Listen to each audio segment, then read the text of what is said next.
which makes sure that the universities are properly funded and that people who go to university are not discouraged, they don't pay any upfront fees, and they pay later in life depending on their ability to pay. And we've seen the success of that in the rising numbers of people applying, wanting to go to university.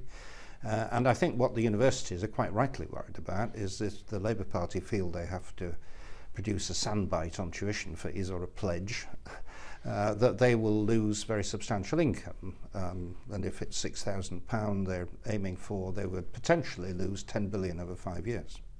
And they make the point that it would be the better off graduates who would be the net gainers out of the kinds of reforms that see the fee come down. Is that analysis right? That is broadly correct, because at the moment, under our existing system, high earning graduates pay proportionately more.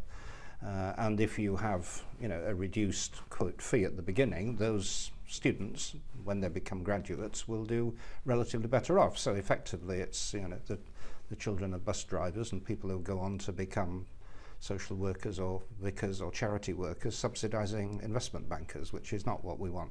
Right, and that's the Labour proposal that involves that. As we currently understand it, but the problem is they haven't been clear how exactly it would work. There's a good deal of dispute, as I understand it. This is one of the most weird policy areas, isn't it? Because this government's goal was to save money, which it sort of hasn't really done as well as they had hoped on. I think we have. The opposition said they wanted to get more poor students into college, which this policy has in fact does seem to have achieved. Everybody seems to have got it the wrong way round. The Conservatives should be against it and Labour should be in favour of it on that account. We've now got a sensible policy, and I think it would be in everybody's interest, frankly, if the Labour Party and the Conservatives and ourselves agreed that we've now got a good model, and it may require a bit of tweaking at the margins, but it's a good model and we shouldn't try to unpick it. You seem so persuaded by the system.